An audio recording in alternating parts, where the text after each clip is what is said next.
چلیے بھی اگلا سوال ہے کہ آپ پر علماء کی جانب سے اب ایک نیا الزام سامنے آ رہا ہے اولا کہ علی بھائی صلح کلی کے داعی ہیں. ہم نے اس سے پہلے کئی ایک جھوٹے الزامات سنے ہیں، مثلا قادیانی، رافضی، جاہل، وہابی، بدعتی، بد مذہب، نجدی وغیرہ وغیرہ. پلیز آپ ذرا یہ بھی وضاحت فرما دیں کہ یہ صلح کلی کس بلا کا نام ہے، اور اس میں میں ضمن بتا دوں کہ اس میں ناسبی کا الزام کسی نے نہیں لگایا آپ پر ابھی تک. نہیں، وہ لگایا حسن علی اللہ یاری نے لگایا. اچھا. ہاں جی.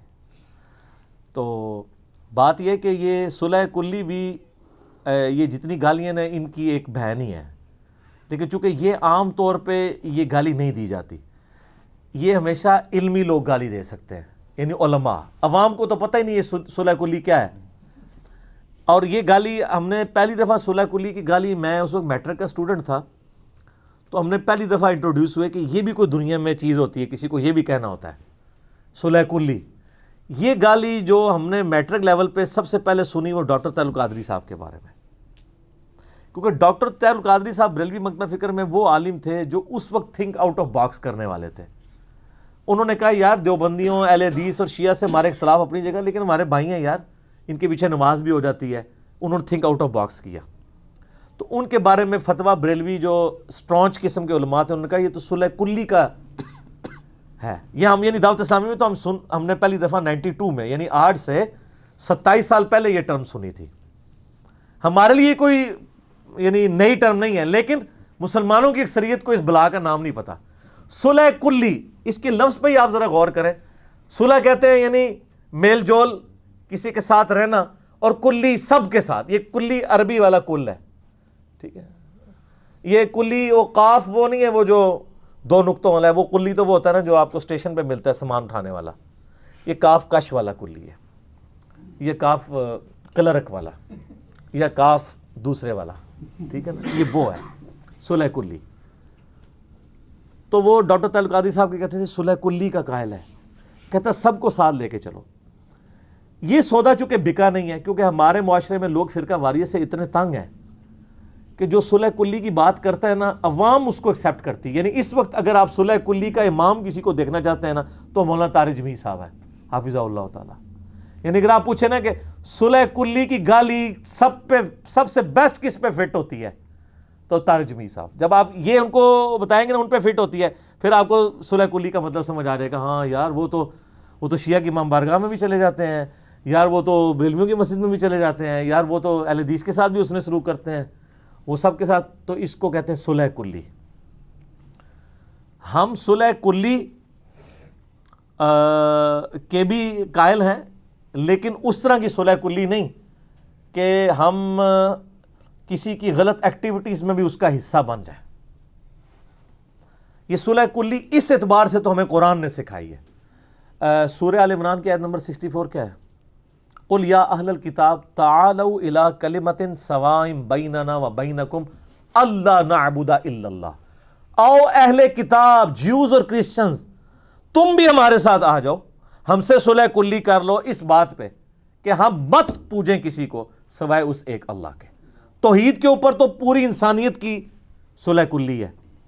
کوئی بھگوان کہہ رہا ہے، کوئی گاڈ کہہ رہا ہے، کوئی خدا کہہ رہا ہے، کوئی سپریم بینگ کہہ رہا ہے، کوئی اللہ کہہ رہا ہے. اس اعتبار سے ہیومینٹی کے رشتے میں تو صلح کلی ہماری اس حوالے سے تو ہے نا. تو اگر قرآن یہود و نصارہ کے ساتھ صلح کلی کسی ایک ٹاپک پہ کروانے کی ترغیب دلا رہا ہے، تو مسلمانوں کے ساتھ کیوں نہیں؟ وہ مسلمان جس کا قرآن ایک، جس کا پیغمبر ایک، جس کا قبلہ ایک، جس کا اللہ ایک، تو وہ کیوں نہیں صلح کلی کر سکتے؟ تو یہ مجھے پتا ہے یہ کافی زیادہ یہ آج کل مارکیٹ میں ہماری ویڈیوز کے نیچے بھی لوگوں نے کمنٹس کیے ہوتے ہیں کہ فلاں عالم نے فتویٰ دے دیا کہ وہ صلح کلی کا قائل ہے. تو میں اس گالی کو اپنے لیے ایک آنر سمجھتا ہوں کہ واقعی ہم یہ کہتے ہیں کہ آپ یونٹی ان ڈائیورسیفیکیشن یہ ممکن ہے. ڈائیورسیفیکیشن تو رہنی ہے. مولانا اسحاق صاحب رحمہ اللہ تعالیٰ بڑی اچھی بات کرتے تھے کہ دنیا میں سب لوگ ایک نظریے پہ صرف اس وقت آ سکتے ہیں یا تو سوچنا چھوڑ دیں، اس کے بغیر تو نہیں یونٹی ہو سکتی. یعنی عقل سے پیدل ہو جائیں، جس طرح جانور ہے نا بھیڑ چال، آپ 1000 بھیڑیں بھی ایک طرف لگائیں وہ چل پڑتی ہیں، لیکن اگر بھیڑ سوچنا شروع کر دے وہ میں اگلے دن یوٹیوب پہ ایک ویڈیو دیکھ رہا تھا، کسی چائنا کی یونیورسٹی کے باہر نا دو بندے نا ایک راستے پہ سڑک کے آر پار جہاں سے پیدل لوگ گزر رہے تھے آگے کھڑے ہوئے، اور انہوں نے اس طرح ایکٹنگ کی کہ انہوں نے کوئی تار یوں پکڑی ہوئی ہے اور وہ یوں کر رہا ہے، وہ بھی یوں کر رہا ہے، سامنے وہ تار نظر نہیں کسی کو آ رہی. تو اب لوگوں کو مصروف ہے، اتنی تحقیق کوئی کرتا ہی نہیں ہے. وہ پہلا بندہ ہے، اس نے دیکھا دو بندے ہیں، تو اس نے نا وہ جتنی ہائٹ پہ پکڑی ہوئی تھی اس سے یوں کر کے ٹاپا، حالانکہ تار وہاں نہیں تھی. اور وہ ویڈیو نے بنائی اس لیے کہ لوگ کس طرح بیٹھ چڑھ کر، وہ ایک ہی گیا، اس کے پیچھے جتنے اسٹوڈنٹ آ رہے ہیں نا سب کے سب اسی طریقے سے جاتے جا رہے ہیں. کسی نے نہیں دیکھا کہ یار کچھ بھی نہیں ہے تو ایم ہی بیٹھے ہوئے ہیں. سر معذرت کے ساتھ اس وقت مسلمانوں کی عوام کی بھی یہ حالت ہے کہ بالکل لائی لاگ ہوئے ہیں، چلتے جا رہے ہیں. اس لیے جب کوئی بندہ آواز اٹھا کے کہتا ہے یار کچھ نہیں پکڑا ہوا اس نے، وہ کہتے ہیں یار یہ دیکھو ہٹ کے بات کر رہا ہے، تھوڑی اپنی عقل بھی استعمال کریں. تو میں اکثر یہ کہتا ہوں کہ ہم تمام مکاتب فکر سے اتفاق بھی رکھتے ہیں اور اختلاف بھی رکھتے ہیں، ایون تمام مذاہب کے ساتھ. ایک اتفاق تو میں نے بتا دیا، توحید پہ ہمارا سب کے ساتھ اتفاق ہے. نمبر 2، کرسچینٹی کے ساتھ ہمارا اس بات پہ اتفاق ہے کہ حضرت عیسیٰ علیہ السلام وجیہن فی الدنیا والآخرہ ہیں. یہ قرآن کے الفاظ ہیں، دنیا اور آخرت میں اللہ کے پسندیدہ بندے ہیں، یہ کامن ٹرم ہے. لیکن اس بات پر اختلاف ہے کہ عیسیٰ ابن مریم جو ہیں وہ گاڈ ہیں یا عیسیٰ ابن مریم گاڈ کے سن ہیں. لقد کفر الذین قالوا ان اللہ هو المسیح ابن مریم، وہ کافر ہیں جو کہہ رہے ہیں کہ اللہ ہی عیسیٰ ابن مریم ہے. اور لقد کفر الذین قالوا ان اللہ هو ثالث ثلاثہ، اللہ ان 3 خداؤں میں سے ایک ہے. ادھر ہمارا اختلاف ہے. اسی طریقے سے ود ان ریلیجن آ جائیں، اہل تشیع اور اہل سنت کے اعتبار سے اگر ہم وہ بڑی ایک تفریق دیکھیں، اس بات پہ ہمارا اہل تشیع کے ساتھ اتفاق ہے کہ بنو امیہ نے اسلام کو بہت نقصان پہنچایا ہے. لیکن اس بات پہ ہمارا ان سے اختلاف ہے کہ بنو امیہ کے جرائم سیدنا ابوبکر اور عمر اور عثمان کے کندھے پہ نہیں رکھے جا سکتے. حضرت عثمان سے کچھ چیزیں مس ہینڈل ہوئی ہیں، وہ بھی بدنیتی پہ نہیں ہے، کیونکہ مولا علی ان کے ساتھ آخری وقت تک رہے ہیں، لہذا مولا علی کی سرٹیفکیشن ان کو حاصل ہے. ابوبکر عمر تو ویسے ہی اس حوالے سے بالکل الگ ہے، بلکہ وہ تو افیکٹنگ ہیں بنو امیہ کے. آگے آ جائیں، بریلویوں سے ہمارا اس بات کے اوپر اتفاق ہے کہ جس کو رسول اللہ صلی اللہ علیہ وآلہ وسلم کی پیدائش کی خوشی نہیں، وہ مسلمان ہی نہیں ہے. اور میلاد منانا چاہیے، روزہ رکھ کے. صحیح مسلم میں حدیث ہے، فیہ ولدت و فیہ انزل علیہ، میں سوموار کو پیدا ہوا، اس دن مجھ پہ پہلی وحی نازل ہوئی، میں اس کی خوشی میں روزہ رکھتا ہوں. تو رکھیں. لیکن ہمارا اختلاف کہاں ہے؟ اسی میلاد میں اگر یہ ڈول ڈمکا کریں گے، مردوں عورتوں کا اختلاط کریں گے، مکے اور مدینے کے ماڈلز بنائیں گے جہاں عورتیں آ کے دعائیں کریں گی ان ماڈلز کے سامنے، اور لفنڈر قسم کے نوجوان آ کے ان کی ویڈیوز بنائیں گے اور وہ اپنے نفس کی تسکین چاہ رہے ہوں گے، تو ہم یہاں ان سے اتفاق نہیں کریں گے. ہم دیوبندیوں سے اس بات کے اوپر ضرور اتفاق کریں گے کہ صحابہ کرام کی رسپیکٹ ہونی چاہیے، صحابہ کرام کو کوئی گالی نہ دے، ان کے ساتھ یعنی ان کے بارے میں مس ہینڈلنگ والا معاملہ نہ کیا جائے. لیکن اگر وہ یہ کہیں گے کہ صحابہ کرام علیہ رضوان سے جو غلطیاں ہوئی ہیں ان غلطیوں کا بیان کرنا حرام ہے، تو پھر تو بخاری مسلم کو ہی آپ حرام کا مرتکب ٹھہرائیں گے. ہمارے لیے رول ماڈل تو نبی علیہ السلام ہے، اور نبی علیہ السلام کے بعد ان کے صحابہ کا اجماع ہے، انڈیویجول نہیں، اجماع صحابہ. یہاں ہم ان سے اتفاق نہیں کریں گے. اسی طریقے سے اہل حدیث کے ساتھ ہم یہ بات مانتے ہیں کہ بھئی بخاری مسلم سب سے افضل کتابیں ہیں، انہی کو فالو کرنا چاہیے. لیکن اگر وہ خود بخاری مسلم پہ عمل کرنا چھوڑ دیں گے تو پھر ہم ان کو کہیں گے یار بخاری مسلم میں صرف رفع الیدین تو نہیں لکھا ہوا، بخاری مسلم میں تو صحیح بخاری میں تو 2 ہاتھ سے مسافہ بھی لکھا ہوا ہے، اور آپ کو تو آگ لگ جاتی ہے 2 ہاتھ سے کو مسافہ آپ کے ساتھ کر لیں، تو اس میں ہم آپ کے ساتھ کھڑے نہیں ہوں گے. تو اس طریقے سے کئی ایک چیزیں ہیں جن میں ہم اتفاق بھی کرتے ہیں اور اختلاف بھی رکھتے ہیں، لیکن اس کے باوجود تکفیر کسی کی نہیں کریں گے، اسلام سے باہر کسی کو نہیں نکالیں گے. ہمارا اور باقیوں کا فرق یہ ہے کہ باقی اختلاف کر کے اللہ کے فضل سے اپنے زوم میں اسلام سے پرے نکال کے پھینک دیتے ہیں لوگوں کو. ہم کہتے ہیں کہ نہیں، اس کے باوجود ہمارا بھائی ہے. اور صلح کلی میں بھی میرا اختلاف ہے.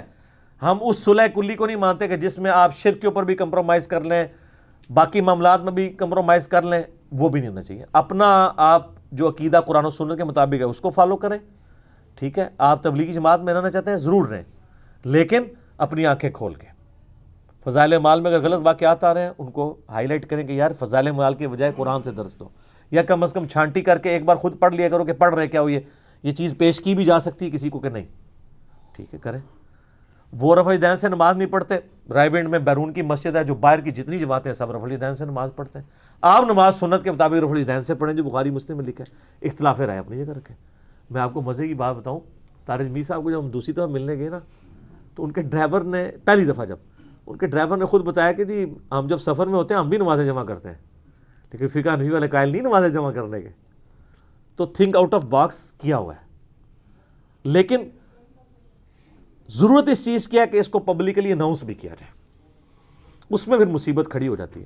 دیکھیں طارق جمیل صاحب حفظہ اللہ تعالیٰ بار بار اپنی ویڈیوز میں کہتے ہیں سب میرے نبی کے طریقے ہیں. تو ہمارا آگے معصومانہ سوال ہے کہ 65 سال سے تو آپ بغیر رفع دین کے نماز پڑھ رہے ہیں, اب بقیہ کی زندگی رفع دین کے ساتھ پڑھیں نا, اور اب نبی کے اس مردہ سنت کو بھی اگر آپ زندہ کر کے چلے گئے تو پریکٹیکلی زندہ کریں گے تو لوگوں کو یقین آئے گا. زبانی کلامی دعووں سے تو نہیں ہوگا, پریکٹیکلی کر کے بتائیں. میں اگر یہ دعویٰ کرتا ہوں نا کہ ہاتھ چھوڑ کے بھی سنت ہے, تو آپ سب لوگوں کو پتا ہے میں ہاتھ چھوڑ کے نماز پڑھتا ہوں, فرض نماز بھی پڑھتا ہوں, سنتے بھی پڑھتا ہوں, کئی بار جماعت ہاتھ چھوڑ کے کروائی ہے, تو میں پریکٹیکلی اس کے اوپر فائل ہوں. تو اگر اس طرح کوئی اسپیکر کہتا ہے کہ جی میں امت کو جوڑنا چاہتا ہوں, تو پھر ان ساری طریقوں پہ خود بھی عمل کرے نا. بغیر پریکٹیکل ایکسپیرینس کیے ہوئے تو آپ عمل نہیں کر سکتے, ادروائز پھر آپ کے قول و فعل میں تضاد آ جائے گا اور آپ کا یہ سودا بکے گا نہیں. یہی چیز میں یعنی عمران خان صاحب کے حوالے سے بھی ان کو پہلے دھرنے میں بھی میں کہتا تھا کہ اگر آپ اس طریقے سے دارالحکومت پہ چڑھائی کر کے کنٹینر پہ چڑھ کے اگر سٹنگ پرائم منسٹر کو فارغ کریں گے, میں تو اس وقت ہی کہا تھا کہ یہ آپ کے گھاٹے فٹ ہوگا. پھر دیکھیں نا فٹ ہوا ہے نا. تو اللہ کے بندوں, کل کو طالبان بھی اسلحہ لے کے تو کنٹینر کھڑا کر لیں گے وہاں پہ اور کہیں گے جی ہم نے اپنا یہاں پہ دین نافذ کرنا ہے. تو آپ ان کو تو کہ ہم ان کو قومی دھارے میں لانا چاہتے ہیں, آئین کے تحت لانا چاہتے ہیں. پولیٹیکل جماعتیں خود آئین کے دھارے میں آ نہ رہی ہوں تو ان کو آپ کس منہ سے کہیں گے؟ تو سب کے لیے رول برابر ہوگا. اور یہ مولانا فضل الرحمان صاحب کے دھرنا ختم کرانے میں تھوڑا سا میرا بھی ہاتھ ہے. میری ویڈیوز بھی ان تک پہنچی تھیں اور کچھ صحافیوں نے مجھ سے جب رابطہ کیا, میں نے ان کا جی ہم ملنے جا رہے ہیں, تو میں نے ان کو ریکویسٹ کرنے کہ خدا کے لیے آپ وہ کام نہ کریں جس کام کی آپ مخالفت اس وقت کرتے تھے. یہ کوئی طریقہ نہیں ہے, ملک کو ڈیسٹیبلائز نہ کریں, جو کچھ کرنا ہے وہ آئینی طریقے سے کریں. تو اللہ کا شکر ہے کہ سچائی کی آواز بلند کرنے کا فائدہ ہوتا ہے. اب بھی کریں گے. میں نے اس وقت کہا تھا اچھا یہ کرامت, یار میری کرامت کیوں نہیں مندے؟ عمران خان صاحب کے الیکشنوں سے پہلے میں نے کہا تھا خان صاحب الیکشنوں کے ہم رزلٹ کو قبول کرتے ہیں, لیکن جو آپ نے کنٹینر پہ چڑھے تھے غلط ہے, اور آپ کو یہ بتا دیں کل کو اگر کوئی آپ کے خلاف کنٹینر پہ چڑھا تو سب سے پہلے ہم مخالفت کریں گے. تو کی ہے نا سر, کی ہے نا, اور یہ پیش گوئی پوری ثابت ہوئی ہے. میں نے اس وقت کہا تھا کہ کل کوئی چڑھا تو ہم آپ کے ساتھ کھڑے میں ہوں گے, اور آپ پھر وہی باتیں کر رہے ہوں گے کہ اکانومی نہیں چل رہی, یہ نہیں ہو رہا, اور وہی باتیں دیکھیں کی ہے. اچھی بات ہے.